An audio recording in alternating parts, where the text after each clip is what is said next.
श्री हेरम्ब प्रसाद पार्वती कोइराला शिक्षा प्रतिष्ठान का आदरणीय अध्यक्ष रमेश प्रसाद कोइराला जी, इस संस्था का संरक्षक आदरणीय हेरम्ब प्रसाद कोइराला जी,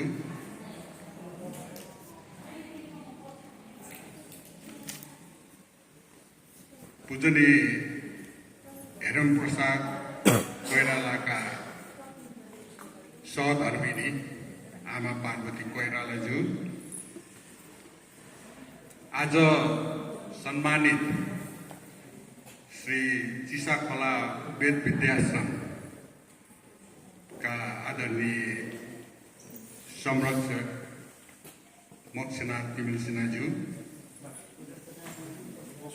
मंचमा आसीन संपूर्ण आदरणीय व्यक्तित्वहरू र यहाँ उपस्थित सम्पूर्ण मान्यजन दिदीबहिनीहरू, आमाहरू, दाजुभाइहरू सबैलाई म आफ्नो तर्फबाट हार्दिक अभिवादन गर्छु। र आज यस श्री हेरम्ब प्रसाद पार्वती कोइराला शिक्षा प्रतिष्ठानको यो तेस्रो साधारण सभा तथा पुरस्कार अर्पण समारोहमा आतिथ्य ग्रहण गर्न पाउँदा मैले आफूलाई सौभाग्यशाली सम्झेको छु।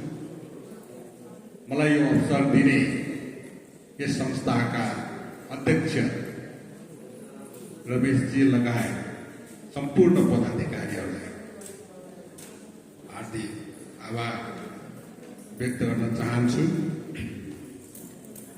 र आरम्भमा यो शिक्षा पुरस्कारद्वारा पुरस्कृत या सम्मानित संस्था श्री चिसाखोला वेद विद्याश्रम का संरक्षक लगायत संपूर्ण परिवारजनलाई हार्दिक बधाई एवं शुभकामना व्यक्त गर्न चाहन्छु। साथै पुरस्कृत हुनुभएका विभिन्न विद्यालयका विद्यार्थी बाबु नानीहरूलाई पनि हार्दिक बधाई ज्ञापन गर्न चाहन्छु। आज श्री हेरम्ब प्रसाद कोइराला, श्रद्धेय हेरम्ब प्रसाद कोइरालाज्यूको 87औं जन्मोत्सवको सुखद अवसर पनि भएको हुनाले उहाँप्रति हार्दिक बधाई ज्ञापन गर्न चाहन्छु, शुभकामना व्यक्त गर्न चाहन्छु र शतायुभन्दा पनि लामो सुदीर्घ जीवनको कामना गर्न चाहन्छु। मैले विद्यालयमा अध्ययन गर्दा विद्यार्थीका उहाँलाई एउटा स्काउटको अत्यन्त व्यक्तित्वशाली, त्यसबेला उहाँ युवा यो बारा स्कुल बाट एसएलसी सेन्टअप मेरो त्यहाँ पढेको थियो। त्यसले यो क्षेत्रमा त्यस बेलादेखि नै आउने जाने त्यो क्रम त्यसै बेला चलेको थियो र त्यस बेला विभिन्न किसिमका विद्यालयका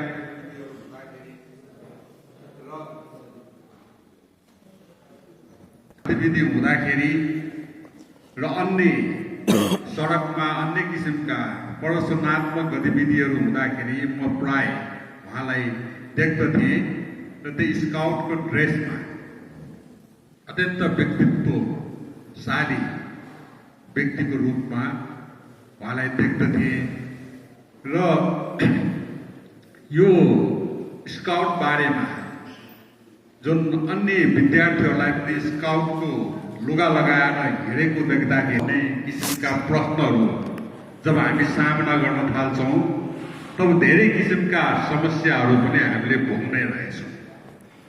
यो नृवंश शास्त्रको केही अध्ययन गर्ने क्रममा एउटा मानव जाति मानव प्रजातिहरूको एउटा उद्गमको बारेमा कसरी पृथ्वीमा मानव जातिको आविर्भाव भयो अथवा पृथ्वीकै कसरी जन्म भयो, सूर्य तारा चन्द्रमा पृथ्वीहरूको कसरी जन्म भयो, त्यो जुन वैज्ञानिक अन्वेषणका विषयहरू छन् कहिलेकाहीँ ती चिजहरू अध्ययन गर्ने क्रममा र यो एउटा मानव शास्त्र नृवंश शास्त्र जसलाई भनिन्छ एन्थ्रोपोलोजिकल स्टडिज ती केही अध्ययन गर्ने क्रममा कहिलेकाहीँ हामी किन यो पृथ्वीमा के को लागि हामी जन्मेका हौँ भन्ने किसिमका प्रश्न र एउटा असुविधाजनक किसिमका प्रश्नहरूको सामना गर्नुपर्ने स्थिति मैले पनि भोगेको छु।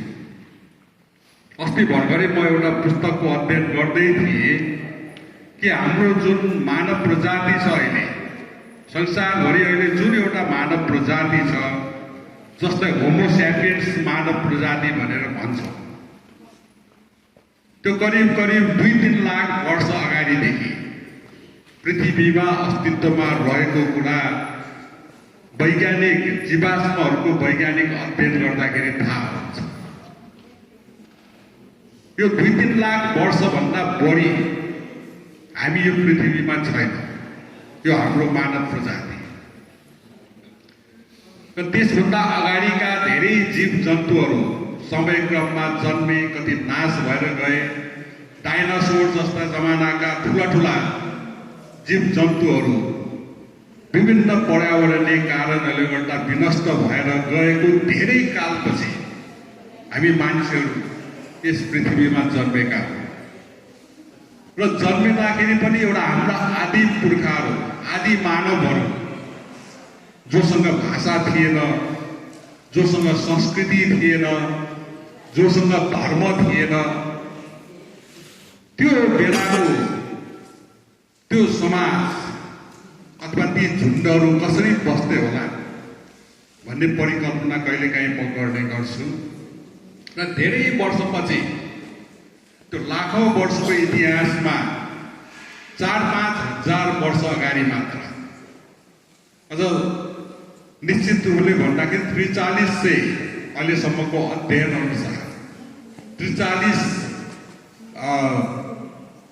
वर्ष अगाडि मात्र 5,000 वर्ष अगाडि भनौँ मोटामोटी रूपले मात्र अहिलेको जुन एउटा सभ्यताको हामी कुरा गरिरहेका छौँ, धर्मको कुरा गरिरहेका छौँ, साहित्य संस्कृतिहरूका कुरा गरेका छौँ, समाजका कुराहरू गरिरहेका छौँ, यी चिजहरूको जन्म भएको इतिहासले सिद्ध गरेको छ।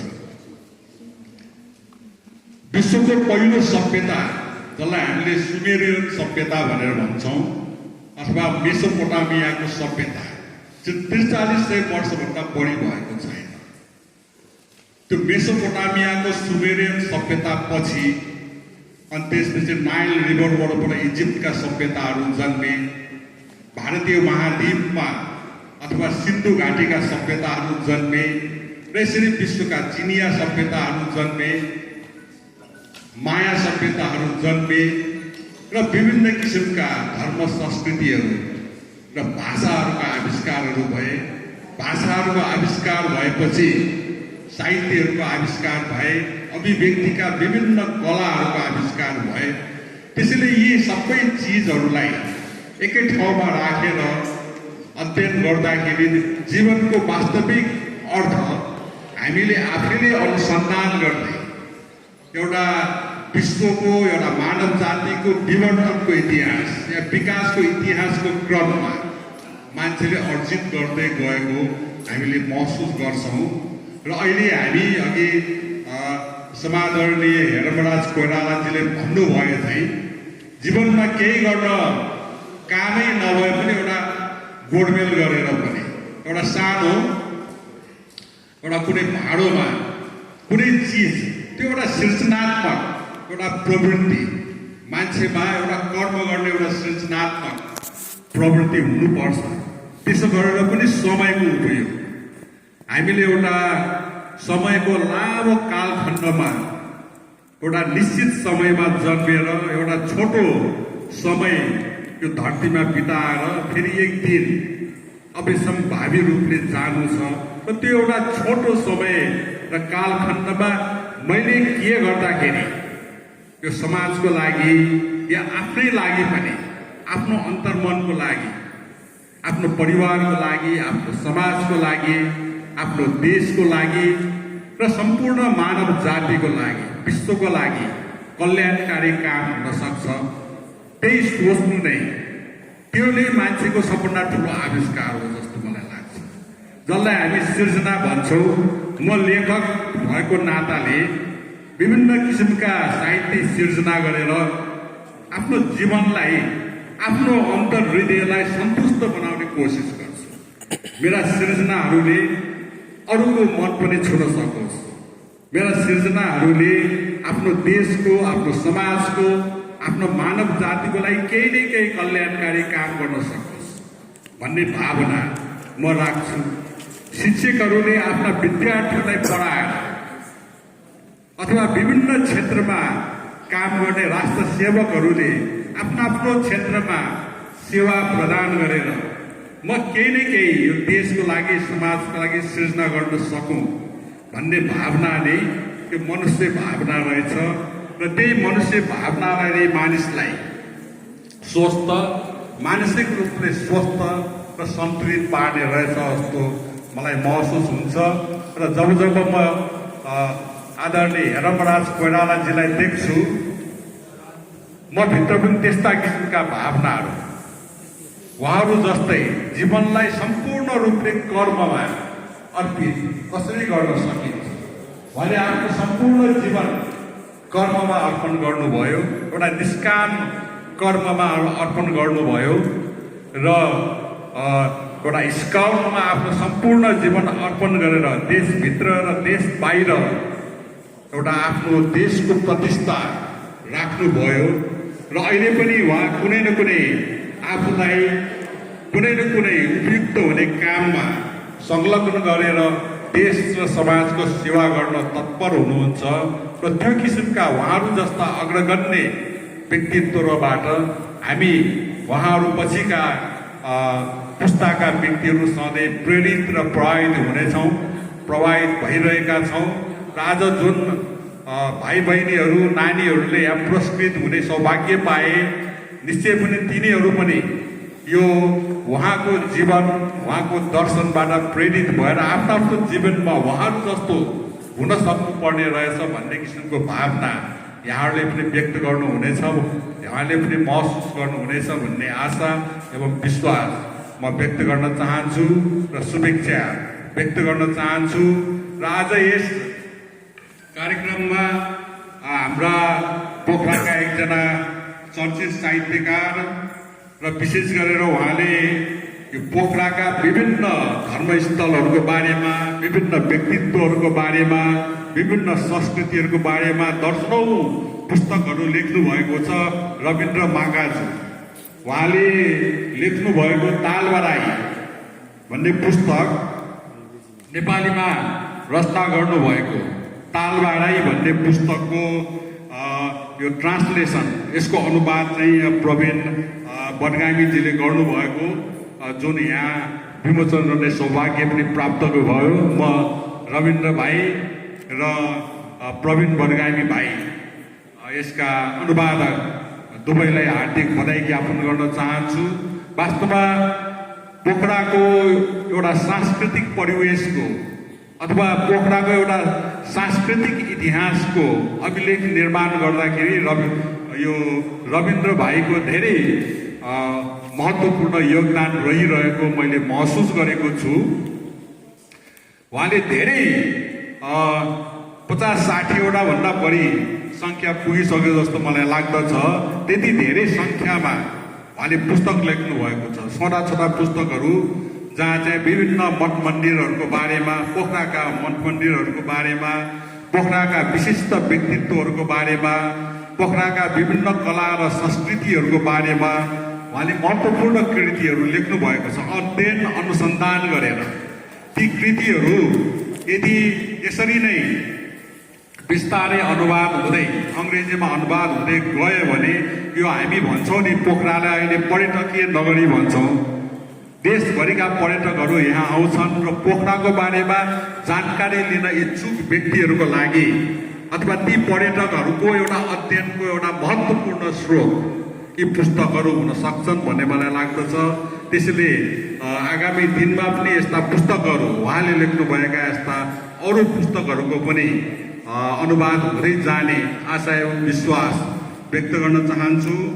र यो चिसाखोला वेद विद्याश्रम जुन लगभग शताब्दी वर्ष पहिले स्थापना भएको संस्थालाई यहाँ सम्मान गरिएको छ, सम्मान अर्पण गरिएको छ। अहिले धेरै जसो हामी यो जुन हिन्दू या बौद्ध संस्कृतिमा हुर्किएको यो देश हो, यो देशमा अहिले हामी आफ्ना धर्महरू, आफ्ना संस्कृतिहरू लोप हुँदै जान लागेको चिन्ता व्यक्त गर्छौँ धेरै। र कहिलेकाहीँ रविन्द्र माघाजु भाइसित ले पनि यो चिन्ता विभिन्न माध्यमबाट व्यक्त गरिरहेको म देख्दछु। र यो किन लोप हुँदै गइरहेको छ? हामी नेपालीहरू नै हौँ जसले आफ्ना धर्महरू, आफ्ना संस्कृतिहरूलाई बिस्तारै छोड्दै गइरहेका छौँ। विदेशीहरूको प्रलोभनमा परेर हामी छोड्दैछौँ कि अज्ञानताको कारणले छोड्दैछौँ कि अरू के कारणले छोड्दैछौँ? यसबारेमा गम्भीरतापूर्वक अध्ययन हुन सकेको छैन। म बेला बेला भाइलाई के भन्छु भने चिन्ता त हामी सबैलाई लाग्छ, किनभने हाम्रो धर्म, हाम्रा संस्कृतिहरू, हाम्रा परम्पराहरू लोप हुँदै गएपछि भोलि गएर हाम्रो अस्तित्व, हाम्रो आइडेन्टिटी लोप भएर जान्छ। विश्वमा हामी को हौँ भनेर चिनाउनको लागि हामीसित केही रहँदैन, हाम्रा सन्ततिहरूको लागि केही रहँदैन। तर यो लोप हुँदै गएको चिन्ता मात्र गर्ने कि त्यो लोप हुन नदिनको लागि केही महत्त्वपूर्ण कार्य गर्ने, त्यो महत्त्वपूर्ण कार्य गर्नु अहिलेको समयको आवश्यकता हो भन्ने मलाई लाग्दछ। त्यसैले अरूहरूले अब हाम्रो देशमा आएर हाम्रा धर्म संस्कृति नाश गरे भनेर चिन्ता मात्र गरेर हाम्रो संस्कृतिहरू सुरक्षित रहँदैन।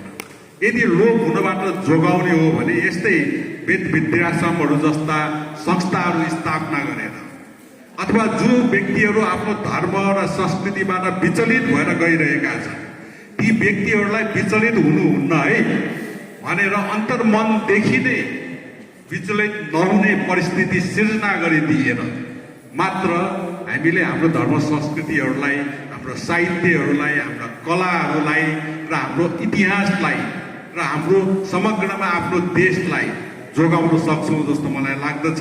र विश्वमा नेपाल यस्तो देश हो भनेर आफ्नो एउटा परिचय स्थापित गर्न सक्छौँ जस्तो मलाई लाग्दछ। त्यसैले यो क्षेत्रमा यो वेद विद्याश्रम जस्ता संस्थाहरू देशमा धेरैभन्दा धेरै खुल्नुपर्छ र यस्ता संस्थाहरूले नै आफ्नो देशको धर्म, संस्कृति र परम्परालाई जोगाउन सक्छ भन्ने मलाई लाग्दछ।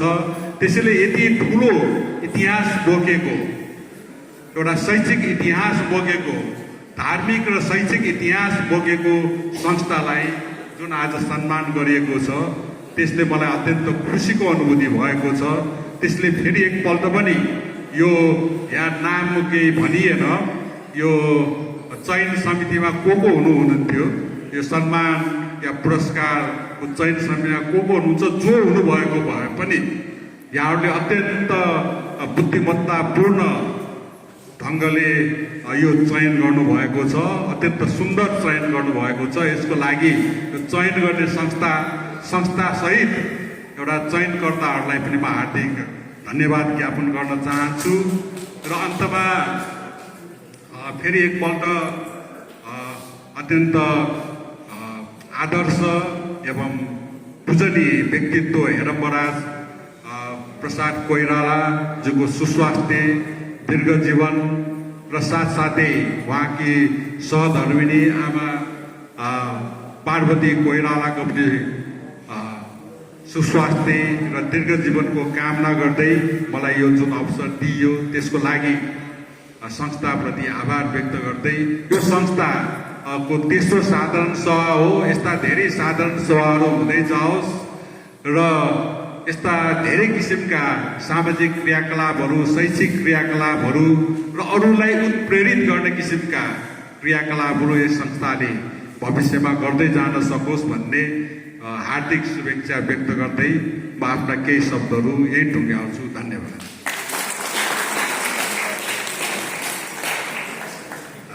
धन्यवाद। वरिष्ठ साहित्यकार श्री स्वरूपभक्त श्रेष्ठज्यू।